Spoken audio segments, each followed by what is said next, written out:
Well, welcome back for our second panel. And the title of this panel is A Heart-Healthy Nation Begins with Communities. You might possibly have noticed I am not Celeste Philip. Dr. Philip sends her best wishes and her regrets. Those of you who know Celeste know she's the State Surgeon General and Secretary of Health in the state of Florida. And since a little storm named Michael barreled through the Panhandle, Celeste has, I think, been pinned down in recovery operations. So that's where she is now. She's here in spirit, but they're up to her shoulders, I think. And so I will do my best to pinch hit. I think it's going to be a very light lift for me, fortunately, because we have three really superb panelists. And I'm very excited about having these three experts here. Not just experts, but doers. All three of these individuals are doers of accomplishment. And beginning to my right, we have Dr. Don Schell, whom many of us know through the National Forum from his days as Director of Chronic Disease Prevention in the state of Maryland. To your left, we have Mayor Jim Schmidt from Green Bay, Wisconsin, and to his left, we have Dr. Brian Castrucci. Congratulations, Brian. Newly last week. Yeah.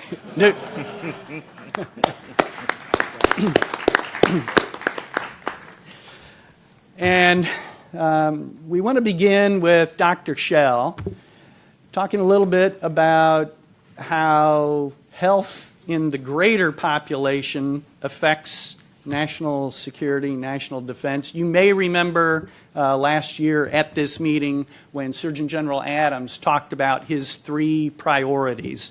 One is opioids, no surprise. The second is the connection between community health and economic prosperity. And the third is the connection, the very strong connection between community health and national security. And here to explain what that connection is and how it works and why it's important is Dr. Don Schell. Well, good morning, everyone.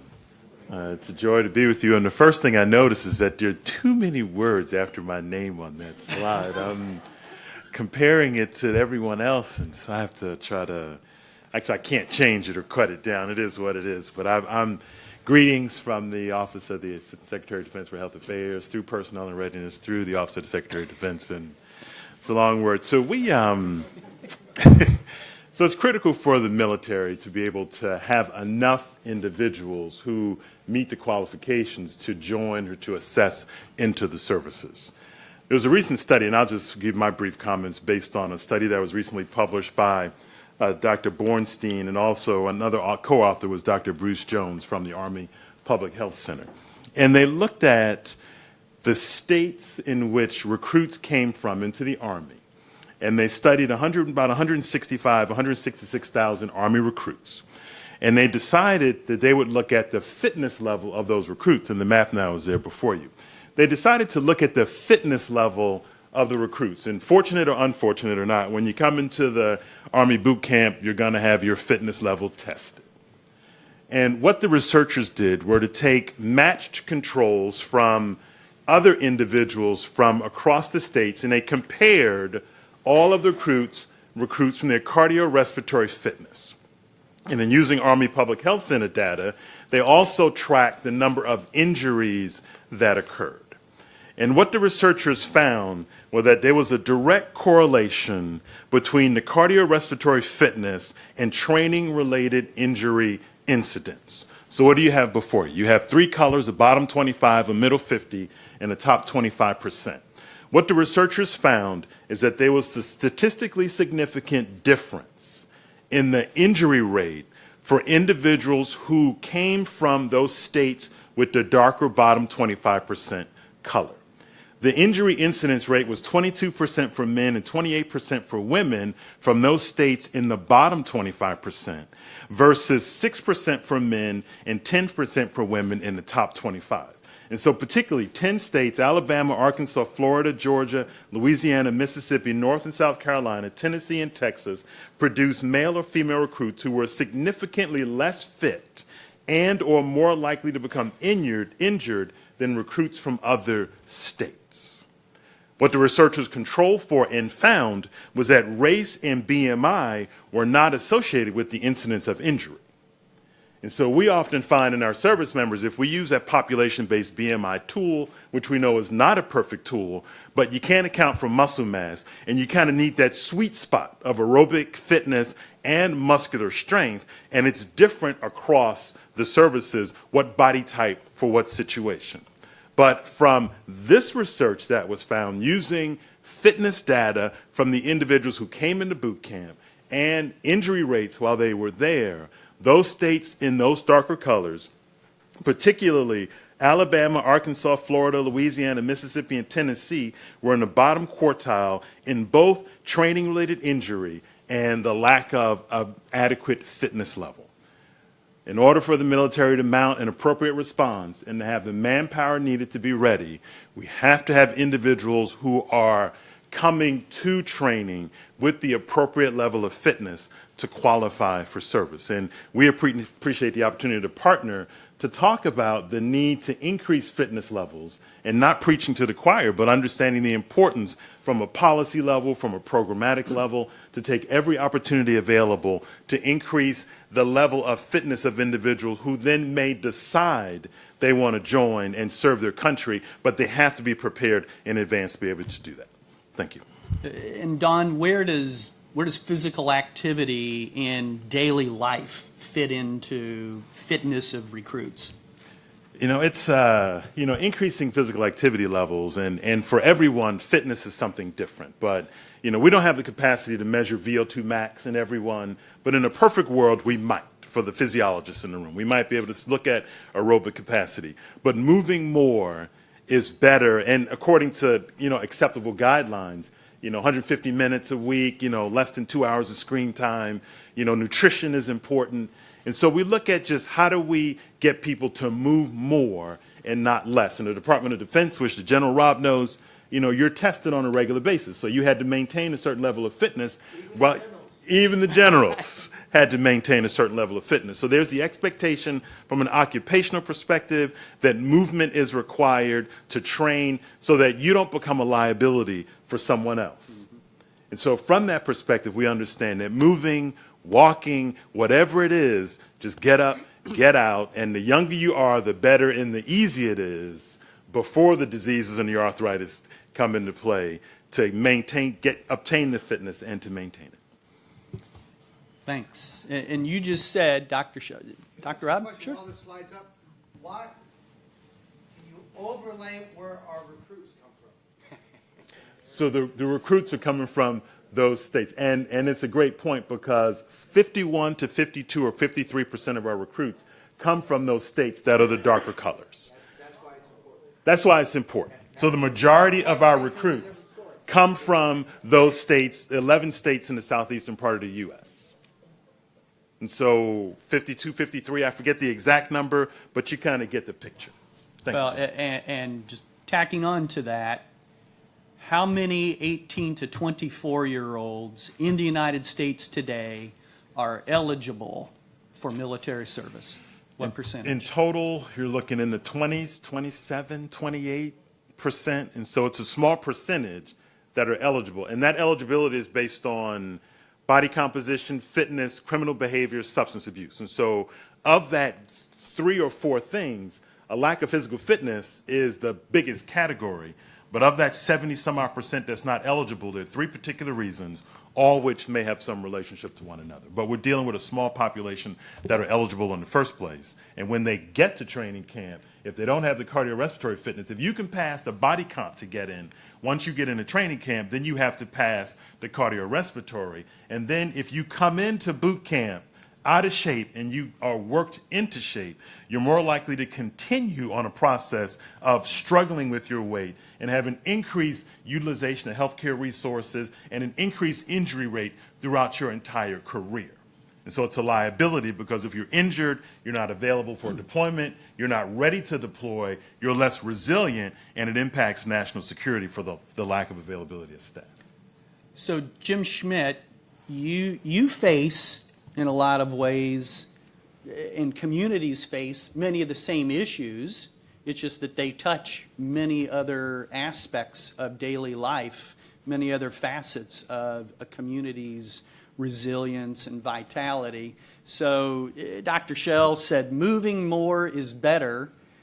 I think you may have said something similar to that somewhere along the line. So can you tell us how you've taken that to heart and put it into practice? Yeah, I have no business being here, right? I'm the only guy with no initials after my name, and I come from a city known for beer, bratwurst, and cheese. And as John said, we've taken this moving very seriously in Green Bay. We have this move with the mayor, and there's some data up there that I think John's going to address in just a minute. But look, I got into this business. I was elected back in 2003, so I've been mayor for a long time and addressed healthcare from an expense side. You know, somebody was talking earlier about bending the curve, and the city's health insurance was going up. And so the first thing I did was close the smoking lounge and talk about something controversial. It's something so obvious, but oh man, how can you do that? You're taking our rights away, blah, blah, blah. But anyway, for you, Doctor, that was a unity of command. That was not a unity of effort. So we closed that, and we started to look at health initiatives. And I would say the National Forum's been great about working with us, and it's just move with the mayor. And there's no Democrat or Republican way to move, right? It's just we needed to move as a community and be healthy. So we initiated a program.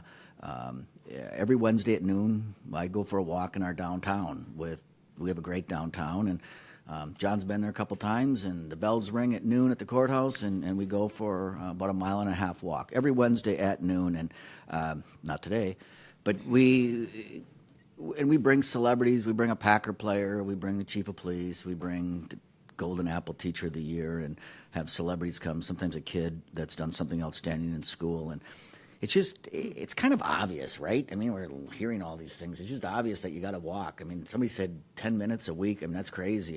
You've got to move a little bit more, but you don't have to run a marathon. You don't have to, do a duathlon or anything. You just got to walk, and we do that. And we have invested as a city in walking trails. That's expensive. I mean, you got to go to your public works and to your parks commission and say, look, you need to put 600, 800,000, whatever it is in your city, because there's matching grants, and increase the trails.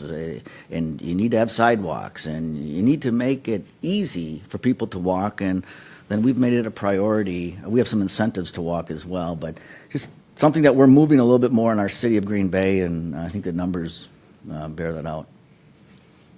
And Mayor Schmidt, you were, I think, the second mayor in the United States to get involved with Move with the Mayor, and you actually have taken it the furthest and pursued it the most persistently, and you've produced some results as a consequence of that, and we were pleased to work with your office and with CDC to develop an impact report, and that's what was showing while you were talking a moment ago.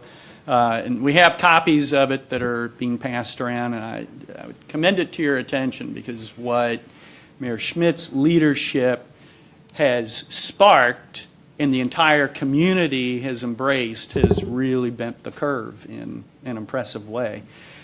You used Move with the Mayor as a springboard to a more comprehensive initiative. So to get reelected? Introduce that real quick? I'm sorry. No, I'm sorry, John. What did you say? You want to talk just briefly about Healthy 1265 and how Move with the Mayor led into that? And look, this is, the media loves this. These are just some pictures of our city going for a walk, and I'm a big advocate for mayors. I love mayors. We have the U.S. Conference of Mayors, which John has been to. It's 450 mayors, a lot of egos.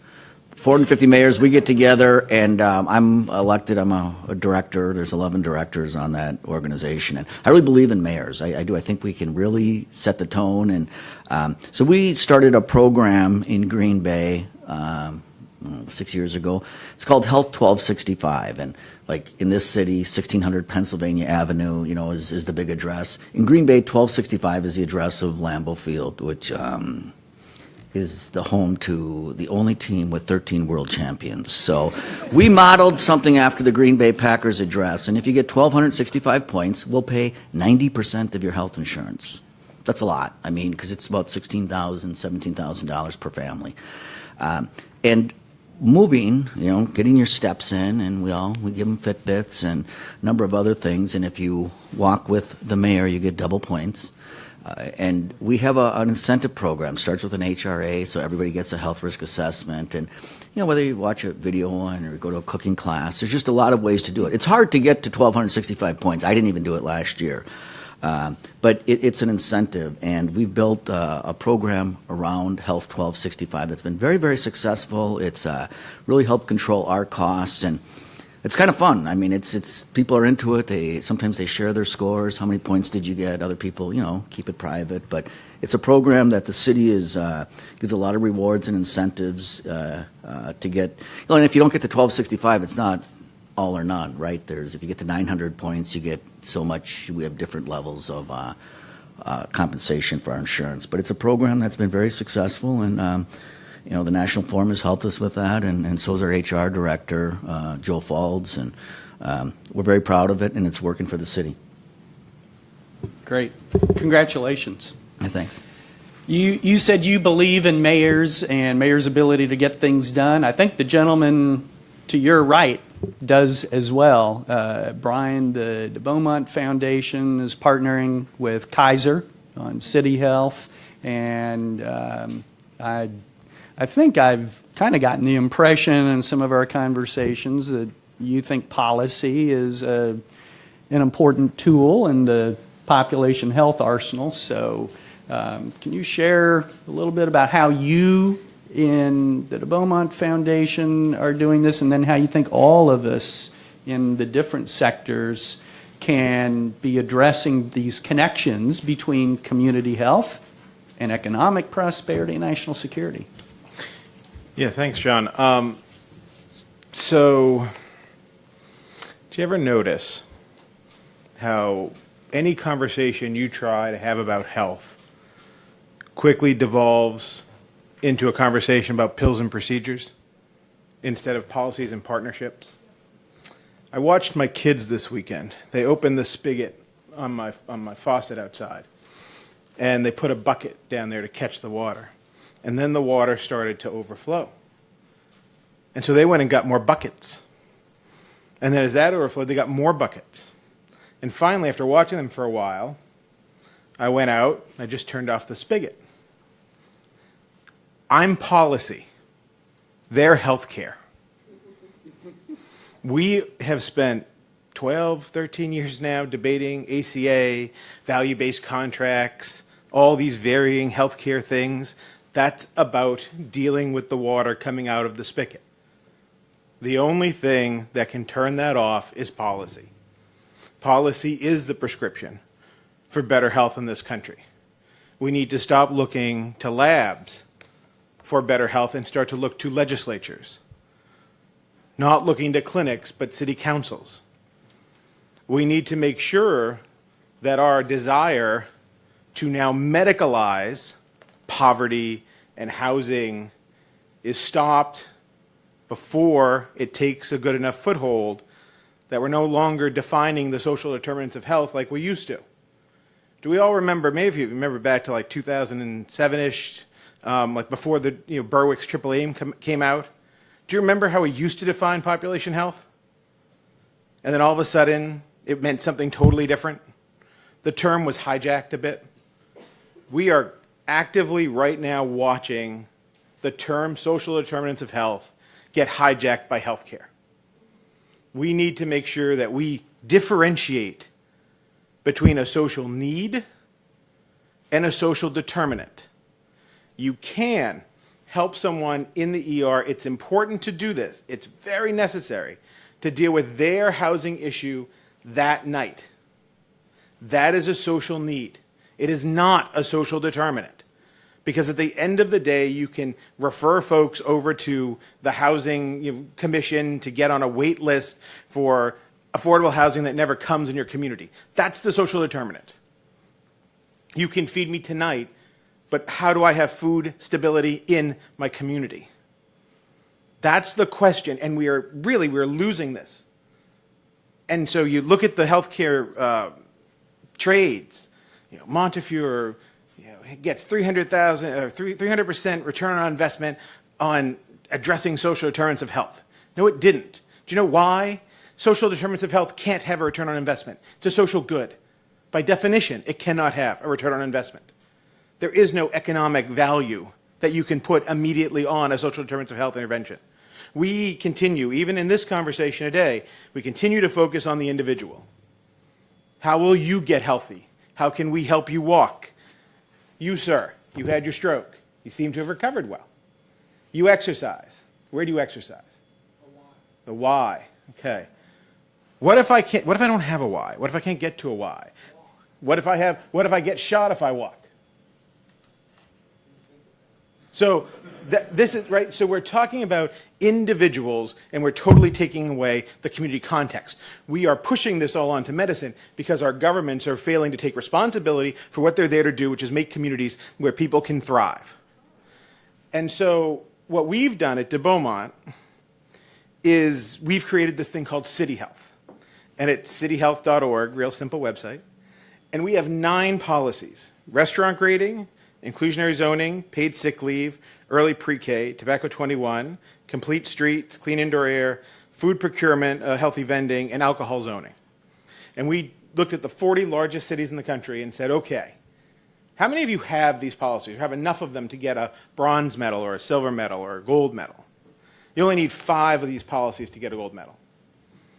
In our first year, when we released the ratings in 2017, less than half of the cities could even get a medal at all. And to get a medal, you needed 4 policies. Now, a year later, we're like 21 now. We've kind of gone over the halfway point. But this is what we need to improve health. Not more clinics, not more pills and procedures. We're not dealing with bugs and bacteria anymore. That's not what's making us sick. I am a type 2 diabetic. I was diagnosed in, 2014. And I was diagnosed with an A1C at 10.4, which for the clinicians, you're like, ooh, that's high.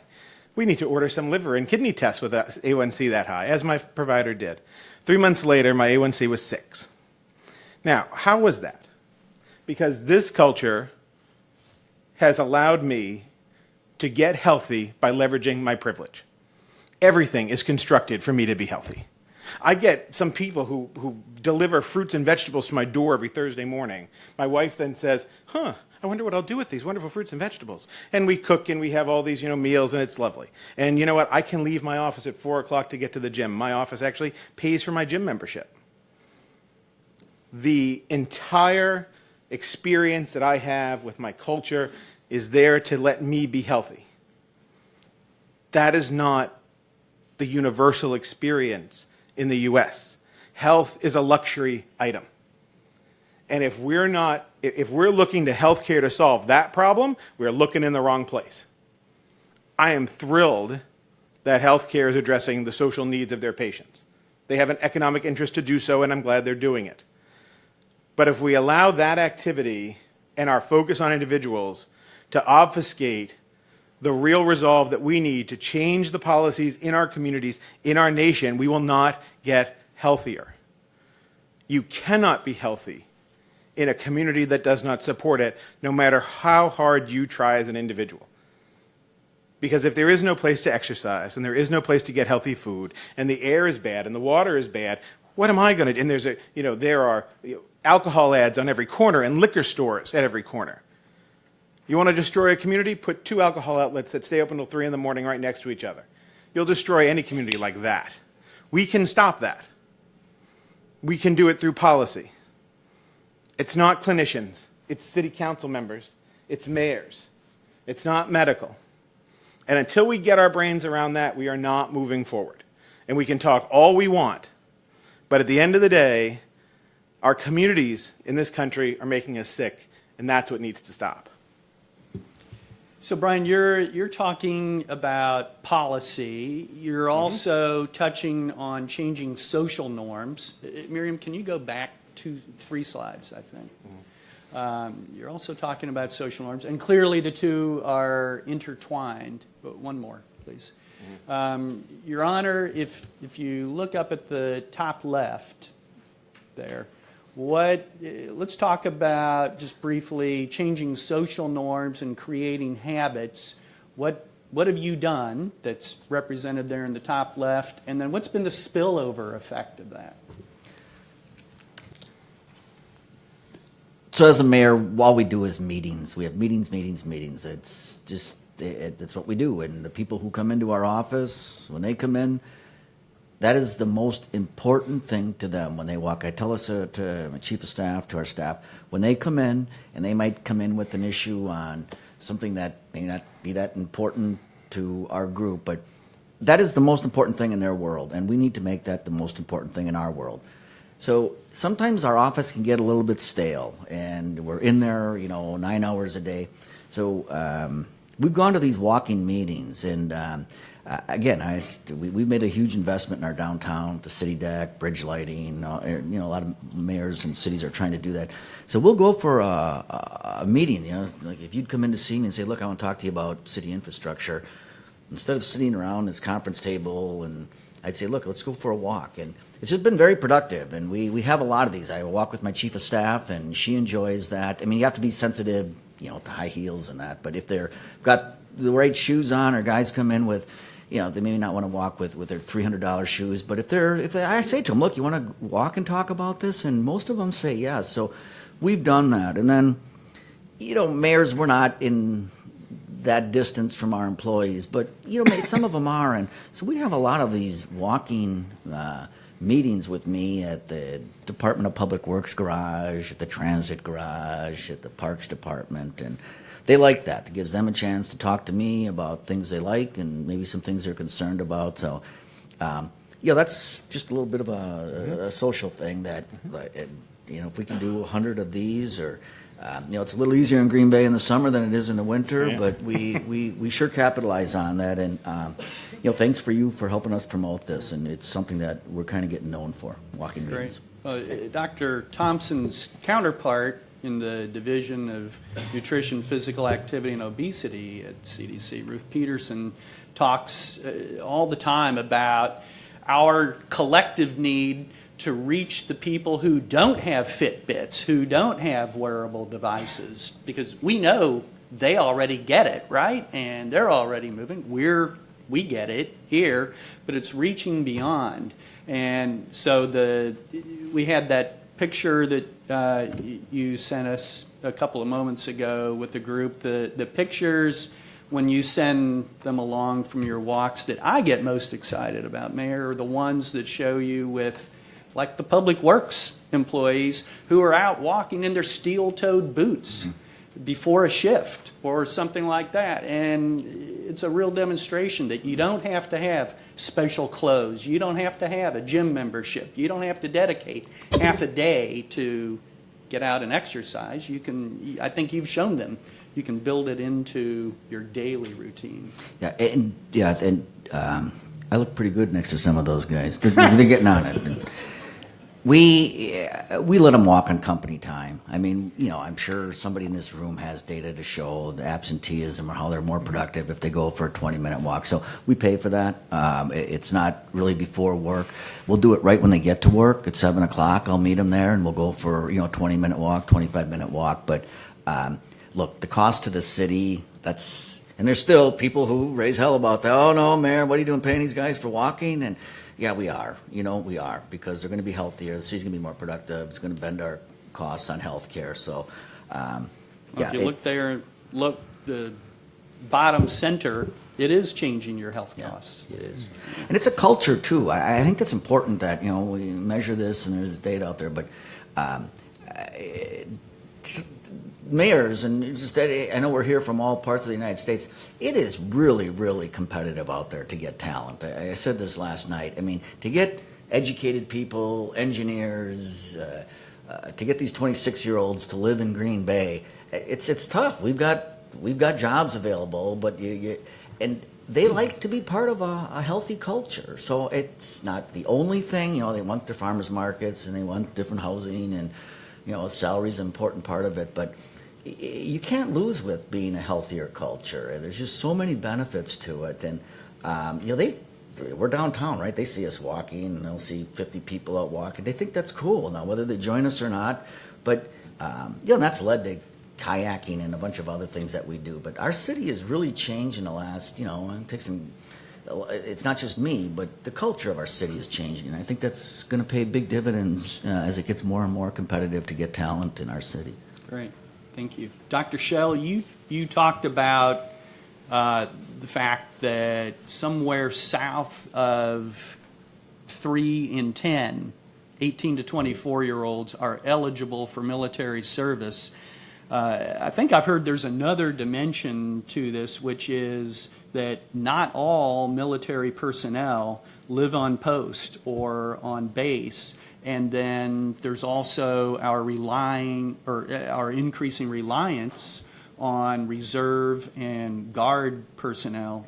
Can you talk about how the implications of those things for community health and vice versa? So you're correct, John. 70% of our service members live off the installation. They live in the communities around them. And so they generally take on the context of health of the neighborhoods where they're from. The service members do rotate every 2 to 3 years, and so they're a little more mobile. The reserve and the guard are pretty much staying where they are. But if you look at fitness levels and obesity rates, our active duty service members have much lower rates of overweight and obese than do the general population. And it's probably because, as the mayor mentioned, the department invests in the time for the service members to focus on their health and well-being. It's an occupational requirement. I sit under the Assistant Secretary for Health Affairs, under the Deputy Assistant Secretary for Health Service Policy and Oversight, and in my role in population health and disease prevention, we understand that health and well-being as it relates to fitness and well-being is not a medical issue. It is a personnel issue for the department. And our policies, our Department of Defense Instruction 1308.3, which is body composition policy, is a personnel policy. It is not a health policy. And so the General and I were just talking before the session about understanding what's important to the line, what's important to the warfighter, what's important to the airman, the Marine, the soldier, the infantryman. What's important is that they have to be able to be ready for their body to do what's required for them to meet their mission. The employer, which is the Department of Defense, has to invest the time and the resources and the infrastructure for employees, which are the active duty service members, to be able to focus on fine-tuning their most important piece of equipment, which is their body. With service members living out in the communities, we understand that as they're part of the communities, there's a need to have some collaboration, and I'm limited. I don't use the word investment on purpose because I can't say what the department is or is not going to allocate for investing in communities. That's not my lane to travel in or my words to speak at all. But there's a need to ensure that those resources in the communities, that the service members and their families can access those resources to make the healthiest choice, the colloquial easiest choice, and to make those opportunities for physical activity and fitness easier to do. But for the occupational perspective and from the employer perspective, it is very important for the employer to invest in not only the time, but the resources and the infrastructure, so that if you go for a run at lunch, you'd like to be able to take a shower before you sit back at your desk. And the decreased absenteeism and the increased presenteeism and the increased productivity is going to be clear for the employer that invests in the providing the employee with the opportunity to focus. Once I get home, for me to work out after I get home is a challenge. But in the culture where I am, I see, my fellow colleagues there, both civilian and active duty, focusing on their well-being, and it's easy for me to slide right in, and the results, I think, are beneficial for me as an individual and collectively for the agency as a whole. Thanks.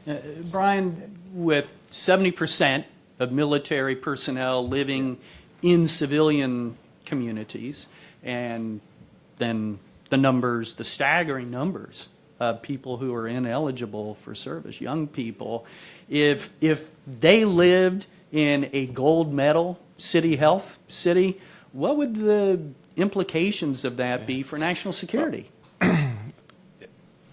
So I work in philanthropy, right?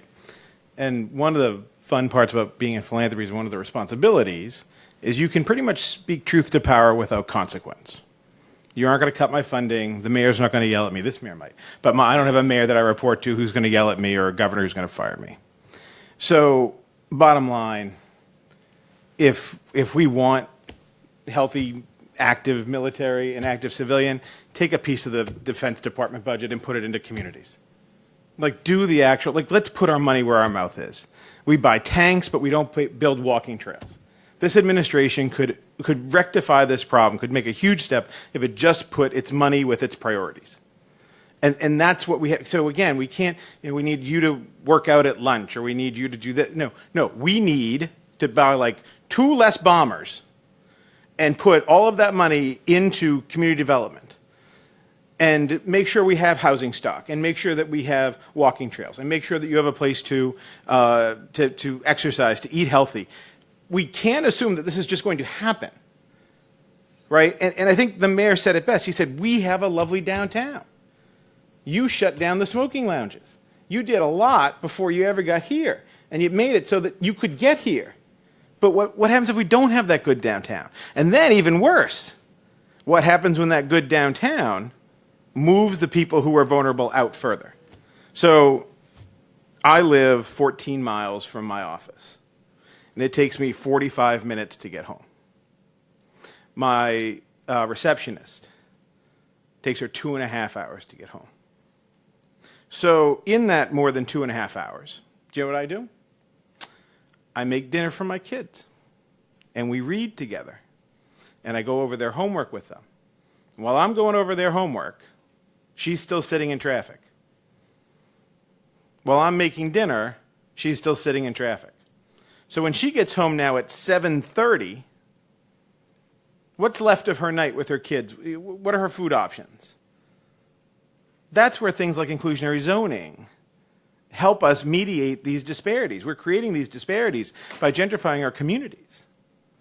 And I mean, that's, when we talk about, so then you get to, for kindergarten. My kids went to early pre-K. They went to this really cool school before they ever got to kindergarten. And that actually, it caused some problems for us, because my son was acting out. And I said, what are you doing? And he goes, I'm learning colors. I know my colors. I'm learning the alphabet. I know my alphabet. But that's where you start to see that gap that starts not once you're an adult, not when you're a teenager, that gap that starts at birth. The fact that we don't have universal pre-K in this country, that's where we're failing our kids. And you're downstream, right? You are seeing the results of that. But it's about our choices. We have the money. Don't think we don't. Go look at the federal budget. All the money's in the military. It just is. It's in the military and it's in Medicaid. Both things that we have control over. If we did what we needed to do, we could put the money out of the military into community development, lower the Medicaid costs, and then put that savings from Medicaid back into the military. But just let's have that conversation, right? Let's stop shying away from it, and let's understand that whether you're a red state or a blue state or a Republican or a Democrat or a Trumper or a non-Trumper, health is important, and we get nowhere without it. And we medicalize it to move the conversation so that we don't have to have the tough conversation. Make it about medicine. Oh, healthcare, you people, you're making America sick. Y'all are letting yourselves be scapegoats to a much broader problem in this country. So again, it's my provocative statement for the day. Thank I'm you not running for anything. Thanks for so- clarifying that. So, Virginia, can you give Katie a microphone, and April, you have the other microphone? So thank you. And everybody, before you Oh, ask yeah. a question or make a comment, please just remind everyone who you are. Yeah, Katie Adamson with a Y. So thanks to the mayor for being a leader, because I believe culture change takes leaders to step forward and make change. And so very much appreciate everything you're doing and bringing other mayors along. Thank you so much. I also believe that culture change is exactly what you're doing. And as frustrated as you are with the medical system trying to steal social determinants for its own good or whatever, let's be happy they're even recognizing it, because they have actually, the medical system has all the money too. I mean, DOD and the healthcare system. Yep. We need to start paying for community services that are helping people to get healthy. And they're starting to see some of that. You're seeing some of that in Medicare when you have multiple chronic conditions, they're going to pay for an Uber, or they're going to, and yet that might not be getting rid of redlining. But we need that money to start shifting to pay for prevention. So I urge you to come up with a policy strategy in your list that encourages payment for that kind of need-based care, because that's where all the money is on the health side. So just, I think we can bring them along. We're trying to get the health system to see the value of community partners who've been around a long time trying to do what's right, but now to pay for the services that community partners are doing. I'm with you, and I think they should do that. My issue is when we call it social determinants of health, because it's not. And you know what? They're tracking this. They're going to pay you. They have to. They don't have a choice. They're going to have to, because that's the only way they're going to control healthcare costs. Or they're going to do it themselves, right? Because they have to control the healthcare costs. That's a different issue, right? They have figured out, healthcare has figured out, that it makes more money for them to invest in some housing units than to pay the healthcare costs, right? It's an economic decision. This is not an altruistic decision. It is great. It's totally fine. But when they make the money back, when they've controlled the cost, they'll stop. They're not going to go to then the policy levers that we need. And so, yes, we can do this for a while, and we'll mediate costs. But until we deal with the real cost, this is Band-Aids. And I think what you're talking about is great. Absolutely. But when you run out, you bleed to death. So we're just delaying but what can stop us is if we actually are thoughtful about the conversation we're having and say to healthcare, we need your data. We'd like to see your data. That could support policy. We need to have a real conversation with city council. Come with us. So say, I'm sick and tired as a healthcare system of paying for housing when that's your responsibility, government. What are we doing together? So Alexandria, Virginia, they just did a tax on meals to pay for affordable housing. Kansas City, Missouri, just enacted rental inspection legislation that will directly impact the asthma rates in the ER. If we're not having those conversations, and my frustration is I am watching the wave wash over us again, right? Just like it did with population health. They used to call the population health for the health community used to be the folks that were in their system. It still is. They're getting better. I'm just saying. Okay, so again, my second provocative statement of the day. How many people have to die while we wait for them to figure it out? They got all the money, so we got to work with them. So Wow. We're trying to integrate the community into the health system, and we're working on institutional racism, that's why. I get I'm with you, but what's the policy solution? And I'm just encouraging you in your provocative nature to also be provocative with the folks and encourage them to pay for stuff they're not paying for and keep them accountable. I just think it's a missed opportunity. You're missing an opportunity. And I think would like Dr. to echo Shell that. has an additional perspective here, and then Yeah, Dr. I would like to Taylor echo Clark. that, and I really appreciate this entire panel because, in fact, it seems like you're all actually in the same space, wanting to go to the same ends. I'm going to speak on behalf of myself as the chair of the board of the Prevention Institute, which we get funding from the de Beaumont Foundation. I'll speak with a different hat later. But I would like to reiterate what she's saying around the fact that we actually have to take steps. One of the things that when I was on faculty in university that was always standing out was that when we looked at the 20% of GDP that we spend on health systems and health, 97% of that was spent on healthcare delivery services. So we actually have to flip an entire framework and a way of thinking around reallocation. And I absolutely agree with you about ways that we could think about reallocating. We haven't even gotten the systems there yet to start that conversation. So I would love to be able to see where we can actually invest in not only starting that conversation, not just as a Band-Aid, but building the evidence so that we can actually bring that to bear on policy. An example of that would be actually something you funded for Prevention Institute down in LA, which you might remember, where there were a number of doctors that were getting these children from public housing units that had cockroaches in their ears. Systematically had cockroaches from the public housing unit. You've heard this over and over. Many people in this room haven't. And many people that are in the healthcare system haven't. But the question is, what happens with those doctors? What those doctors decided was it wasn't just about the spending. It was actually about the fact that these kids were sick and there was an easy solution that did not require the ER. It required them to go into the housing unit, work with the public housing authority, work with the city, and actually come up with a way to mitigate not just that public housing unit, but every public housing unit in LA, and they're continuing to do that. I'm passionate about this only because it's so sad, because that happened 10 years ago. And we still don't have the evidence. So my question, my ask of the entire panel is that as we think about building that kind of evidence of really investing in upstream determinants to really improve health outcomes, that's an ROI, first of all, absolutely, but it's beyond an ROI. It's the return on health and return to people, not patients, not beneficiaries, people. And I think in order to do that, we actually have to build the evidence. So what you're doing in de Beaumont, for example, once we can actually get the examples, please bring that to policymakers, because that data are going to speak much louder than this one community over here or that one community over here trying to put, quote unquote, the Band-Aids on it. So I just ask that we think stepwise about how we actually approach these issues. I just Your wanted Honor, and then Don. All right, I want to comment on that. Look, I've been through, 3 congressmen, 2 governors. It's hard to get stuff done at the top. But from a local standpoint, lead poisoning is not dissimilar. And look, that was done locally. And maybe that's where you got to start. You got a big community with L.A., but we care about that. But, mayors, we're dealing with crime. We're dealing with infrastructure.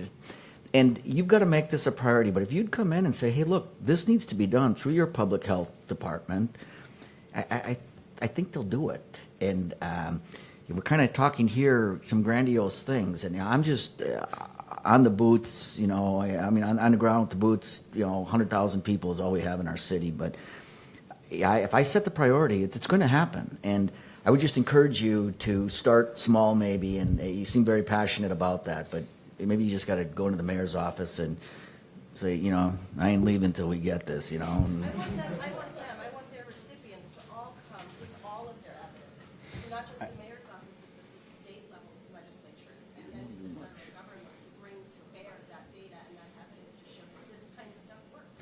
Yeah, I think rental inspection is an example. I think sometimes you don't have the evidence to do the right thing. Rental inspection, we can gather all the evidence you want. We know it works. We know that there are landlords who don't keep their properties up. We know that we can make the landlords pay for a rental inspection ordinance, and how every city in the U.S. doesn't have rental inspection. That's the issue. I didn't need medicine to tell me that I need rental inspection. I live in Rockville. We rented a house when we first moved here, and we had a hole in our kitchen floor, like a literal hole. And I called them, and they said, well, that's not a reason to break your lease, so we'll get to it when we can. And I said, well, I'm going to sue you. And they said, fine, we have a bunch of lawyers, no problem. And then the city of Rockville knocked on my door, and I said, why are you here? And they said, we do rental inspection. I was like, really?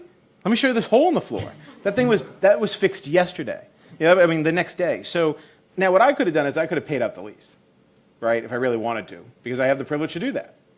But what about all those folks who are living in substandard housing that are driving up healthcare costs, and we're waiting? We're talking about, again, value-based care or AC, when we just need to go get rental inspection in every city in this country. And why is that so hard? That's my question. So yes, I hear we need to deal with the people who are sick today, who have social needs today, and community organizations shouldn't be doing that for free, and they should be doing that with healthcare. I get all that. But I think there are enough people kind of roaming around that space that I'm kind of over at the, where is the rental inspection?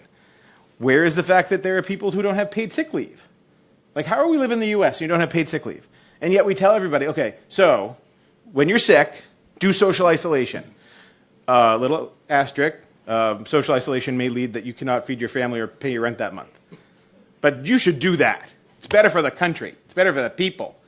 Really? Like, I mean, just take a second, everybody, and just ask that question. In York, do you have rental inspection? Yes. Look at that. He's already there. See, that's why you're a cool mayor. You already have these policies in place. I didn't think I had your vote. Good. I'm glad You told him my vote. But this is the question we need to be asking every mayor, and actually every hospital CEO needs to be, because much less healthcare, you're also the largest employers in most cities, and say to the mayor, why don't we have rental inspection? Because, I'm paying for the asthma that your landlords are creating, and you can stop that. I can treat it, but you can stop it. If you've seen Rishi Manchanda's TED Talk on upstream medicine, you may recall that he says, as an ER physician, sometimes the specialist that the patient needs is a housing lawyer. So, Don Shell, I think you have a comment. I think from the comments that I'm listening to from the doc here and the mayor and everyone, and from working in this space of clinical medicine and public health and then for the department, what becomes apparent to me is that there's a problem with how we collectively address a particular issue. So if you've worked for a government or a large organization, you have an emergency response plan. And in your emergency response plan, you probably have an incident commander, and then you have roles and responsibilities. So if, the building, something happens in the building, somebody's going to do A, B, C, D, or E. And there's a list of instructions available in the incident command structure for who's responsible for what when you're addressing a particular emergency or event that is occurring. A water main break downtown, fire in a building and 100 people are left homeless. Somebody has to respond and understand what is the issue, how do we need to respond, and what resources are available to respond to whatever the issue is.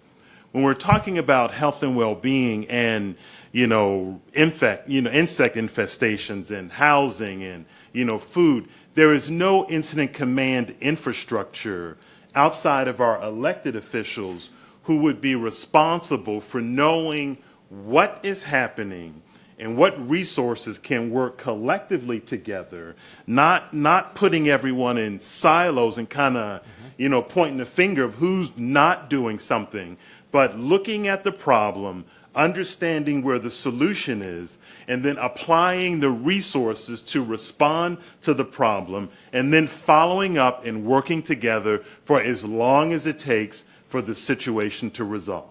When an incident command center is stood up because there's an emergency in a city or a state or in the nation, or when the Red Cross responds to an event, one of the hurricanes, they stay on the ground and laser focused at the problem until the issue is resolved. It's a command and control issue, and it's a span of awareness and availability to point and direct resources and people to get the job done. That is what we do not have when we're addressing the health and well-being of individuals and communities. And so we can collectively work together and receive funding and, try to apply resources, but it's figuring out who is the enemy, what is the problem, what are the resources available, who's in control of those resources, how are those resources going to be applied until that problem is adequately addressed. And we have too fragmented of an approach, too fragmented in our organization, and too siloed and blaming for who's not doing what to even focus to get anything done. In this city, what I see what Green Bay has done has moved the numbers because he's focused on walking. Move with me, walk, and it seems like you've gotten results because you're not trying to cure the world. You're saying, I want people to move, and I'm going to pay for you to walk while you're at work, and let's see how it goes. And you continue to do it. Let's get focused. Let's organize. use our assets and put somebody in control of the one problem you're going to solve, and give that person, whether it's a unified command or an incident commander, but give that person the authority to direct the resources that are needed, and then we might be able to move the needle. Great. I think we have time for one more comment or question from the floor. Dr. Sidney? Yeah, is this on here? It is. Yeah, so Steve Sidney, Kaiser Permanente. And, I'm a research epidemiologist, but I've spent a lot of time volunteering with public health type activities and was on our county's Public Health Commission for a dozen years and have done other related things. The director of our public health department in Alameda County for a while was Tony Eiton, who's now with the California Endowment. And I don't know if you've heard Tony, but Tony basically gives a brilliant presentation, has done a lot of work in the area of where you live, where you're born, makes a difference. And it points out, for example, in Alameda County, there's a double-digit, somewhere between 12 and 15 years life expectancy difference, depending on what part of the county you're born in. And that has a lot to do with not just downstream stuff, the medical care, but all of these upstream things like the living conditions, social inequities, institutional inequities. And I think there's been a lot of good discussion, and Mayor Schmidt, you've done a fantastic job in Green Bay, certainly. But I am really concerned nationally, because this really ought to come from our leaders everywhere, and including nationally. And right now, I don't think it's unfair to say that we've been moving away from a fact-based way of going about business. One of the reasons people are dying, one of the reasons for this life expectancy difference is things like air pollution, water pollution, and yet we have an EPA which is moving away from regulating that stuff, moving away from climate change. We have a government where, basically most of the, people in high positions have taken contributions from people that are affecting their behavior and acting them to behave in ways that are not helpful for the nation's health. So I just want to make the point that there really is, I think locally we can do a lot, but nationally we've got to do a lot more, and somehow people speaking up, and I don't know how we get away from this toxic condition where we have people who are basically paid to protect us, but they don't do it. For example, in Richmond, California, we have Chevron there, and Chevron pollutes, and nobody really does too much about it. So I just think that there's a power thing that is really very important here. We can do it locally. Steve, that's a puissant call or plea for action. Thank you. Dr. Robinson? Actually sort of make the same comment. I mean, the National Forum, right? And so I think we are uniquely positioned, perhaps, we've been talking about, we need to be thinking more broadly about community and health and all those things. How can maybe we should think about a convening of how can we package our message in a way that is effectively communicating what we're all about, which is really the health and well-being of the American people. And, I live in Iowa, and we see all the candidates coming through, and they're not talking about any of this stuff. But we've also had a Republican mayor and both state houses under Republican control, and it's been, and I'm going to just name names, because they've been committed to a generational disinvestment in government. They want to starve government philosophically because that's their philosophy. And unfortunately, how many of us are involved with government, I mean, that is the role of government, to have policies that can provide the framework for various activities that promote health rather than destroy health or contribute to ill health. So I think there are political ways that we can frame a message. We are coming up to another presidential cycle. How can we inform the national conversation? Because, you know, it's been fun when you get old. You've seen stuff kind of, there's like cycles and stuff, and you watch these ideas that have been around. Where's our Minnesota Public? For 30 years, that all of a sudden, I mean, all of a sudden there's gay marriage in 34 states. How much, like, where did that come from? 10 years ago, this wasn't, nobody was even talking about it. So there are ways to get this conversation going. The federal level follows everybody else, but I think the state level is actually perhaps where we need to be focusing efforts, and then bubbling up, hopefully eventually to effective national leadership. So that's my political thing, because I'm almost a lame duck. So anyway, there we go. Thank you.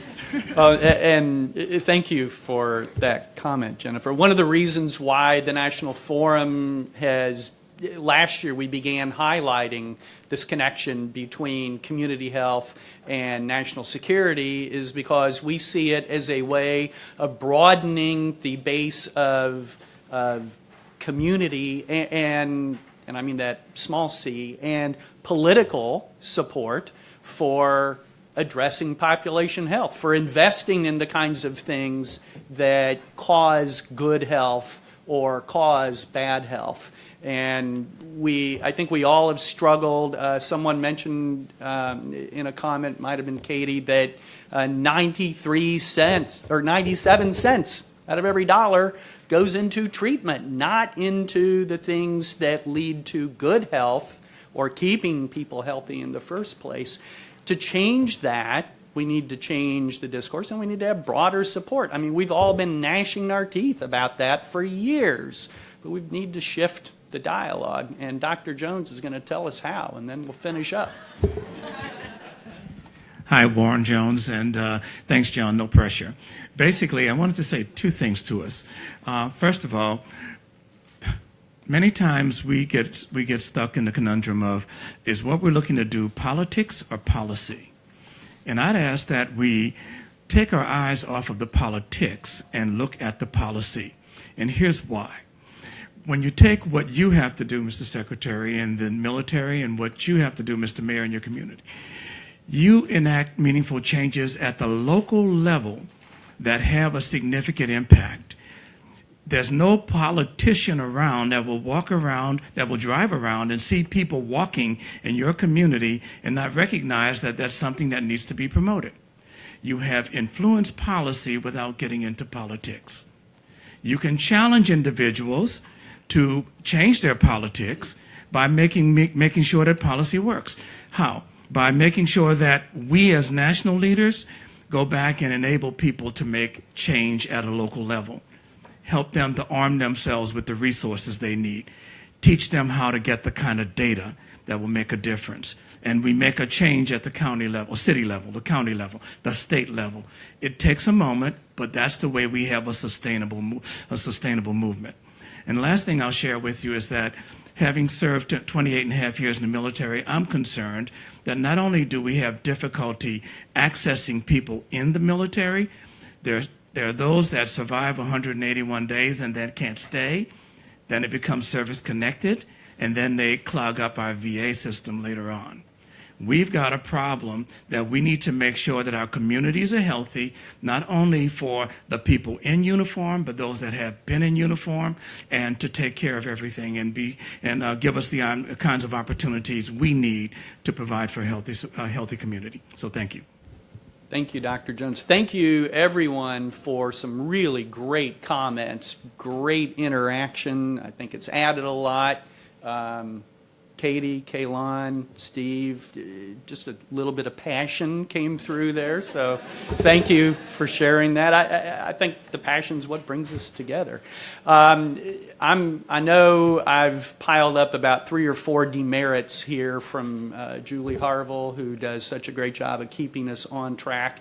And as the session chair, I'm eating into the lunch hour. See what I did there?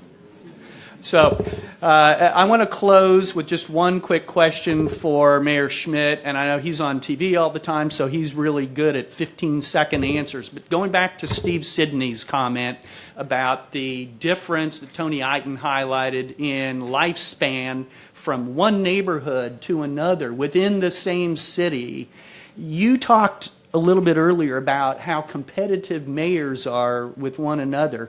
Is that something that if we highlighted that, if we really shone a spotlight on that, might that spark or change the conversation? Might it get mayors energized to tackle that and close that gap? So we have in Green Bay 63 parks, and the grass is the same length at all the parks, all of them. We don't have we have some better value homes in some neighborhoods and less value, but the city of Green Bay is the city of Green Bay no matter where you live. We have affordable housing downtown. I'm one of those guys that if you can work downtown, you can live downtown. We got condos where Charles Woodson, who signed, $30 million contract, lives right next to a TV reporter who's making $23,000. Same view of the river, on the city deck. First of all, you got to really make sure your city, and I want to address this, we inspect, the landlords have never supported me. And that is fine with me. But you talked about the incident command. You have to empower your neighborhood division. I mean, first of all, you got to have a neighborhood division, which is not cheap, and you got to hire people, but you got to empower them to go out and do that stuff. And I think the city, Green Bay, it is competitive. Foxconn, which is a big deal in the state of Wisconsin, and they bought a building in our downtown. They looked in northeast Wisconsin, and we're very excited about that. And I know other mayors. Oh, congratulations. They weren't. They were mad. I know they were because Foxconn came to our city. And I think it's like you said, there's just been a lot of things. We've got complete streets. We got the bike lanes. And so this can help you be more competitive. Because at the end of the day, we kind of talked about money in the previous panel. We're talking a little bit about money now. And we need good paying jobs and family supporting jobs. And I think if you have a city that's focused on health and wellness, you can attract that talent. And look, it's not easy. It's not. I've been contested every election, and I've won them all. But this isn't a no-brainer. This is hard work. But you're an intimidating group, and I think if you walked into a county executive's office or a mayor's office for sure, even a governor's office, and said, "Look, this has to be a priority, or we're going to take you out." I mean, I think they would listen. That's a pretty profound last word, so thank you very much. I want to thank Don Schell, Jim Schmidt, Brian Castrucci, and all of you for a really great session. Thank you very much. I know I learned some things, took a lot of notes. We want to give each of you, as a small token of appreciation, a National Forum mug. I can tell you, as a frugal Midwesterner, that all the mugs in the room added up together might not hit $25. So I don't think you're in danger of violating any ethics codes. So thank you again very much. This is great. It was nice meeting you.